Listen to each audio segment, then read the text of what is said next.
my disclosures. None are relevant to the content of this talk. So the first question after treating an Achilles tendon, whether that be surgical or non-surgical, is if they're weak, why are they weak? And here are some of the potential reasons why that may be happening. Did they not participate in their rehabilitation or have insufficient rehab? Is this an actual anticipated outcome and we just didn't talk to them enough upfront about that? Has a patient had a re-injury or re-rupture? And then the topic I'm going to spend most of the time on is a deep dive into Achilles tendon elongation. So whether that's from progressive lengthening postoperatively or a lack of proper tensioning initially in the OR. This is just a brief note on creep. So creep being an increase in length over time with a constant load applied. So just to give us a little bit of a background on the pathomechanics of what may be happening to the tendon. There are many, many studies looking at Achilles tendon elongation after treatment with lots of long discussions about creep. We won't go there today. But after Achilles tendon treatment, there are some, patient factors that we have identified as risk factors for poorer outcomes, including increasing age, increasing BMI, and then at the other end of the spectrum, patients with a higher pre-injury activity level. There are a tendency in the literature to be fewer reported symptoms after surgical treatment when compared to non-operative treatment. But measurable postoperative weakness is an anticipated outcome of Achilles tendon rupture treatment, whether that be operative or non-operative. This is especially when the patient's positioned in 10 and 20 degrees of plantar flexion. The studies are somewhat variable, but on average, it's a 12 to 35% difference in plantar flexion strength that's been reported, especially those end range deficits. So we'll dig into this a little bit further. The second thing that is expected is decreased passive dorsiflexion stiffness. So my recommendation based on this alone is that preoperative education, that restoration of normal strength is actually not anticipated, but it seems that for most activities, the strength achieved is adequate. I thought this was a really neat study by Hynes in 2017 looking at the anatomical outcomes after Achilles tendon treatment.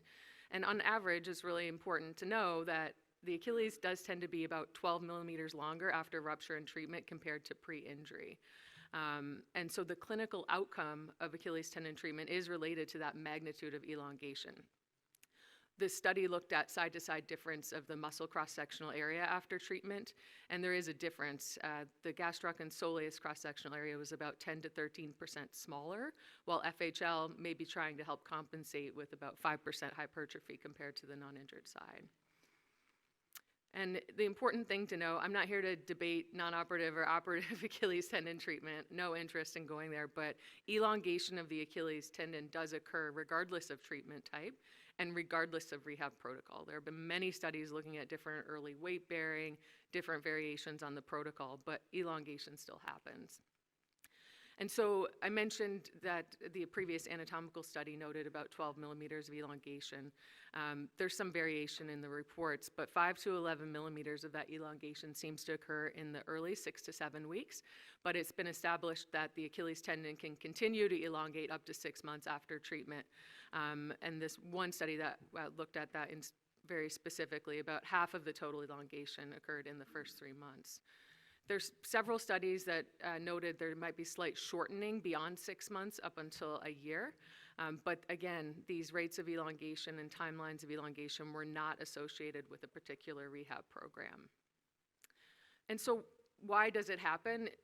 Probably it goes back to that creep concept, but there's potentially some surgical factors that play into the degree of elongation. Is there gap formation at the tendon repair site, or knot slipping or suture material creeping as well? This one study tried to do all of the things that the literature suggested to make it the strongest repair possible, which was a 4-strand Krakow with epitendinous augmentation, and they found the exact same deficits in weakness when compared to the previous literature.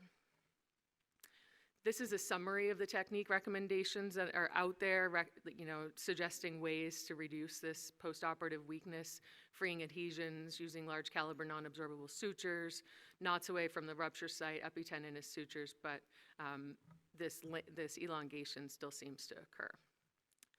So if you have non-operative treatment of your Achilles tendon rupture, the elongation tends to be gapping either at the time of treatment initiation or the tendon healing in a lengthened position with progressive lengthening with rehabilitation.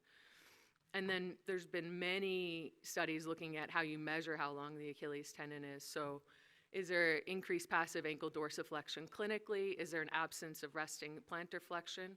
There's been a lot of work done on the Achilles tendon resting angle, which I'll talk about, and heel rise height. People have done ruler measurements, done it based on imaging with X-ray, ultrasound, and MRI. But it really still comes down to that it is longer after injury.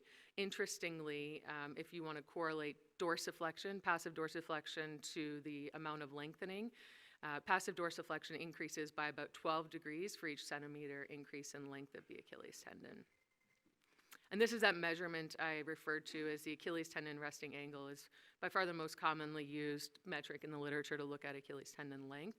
And this is how you measure it. But basically, the injured limb is more dorsiflex than the uninjured side, with the patient in a prone position with the knee bent. This is the second measurement that's reported quite a bit in the literature, is this heel rise height. So you're looking at the maximum rise of the heel compared to the uninjured side. And usually there's about a 3 to 4 centimeter difference when comparing that after injury. So all of this said about Achilles tendon length, does it actually matter? And the answer is yes. So if a muscular tendinous unit is overly lengthened, the muscles have to contract more to produce the same action. So an increased atra has been shown to correlate with a loss of plantar flexion strength, which leads to decreased power and endurance.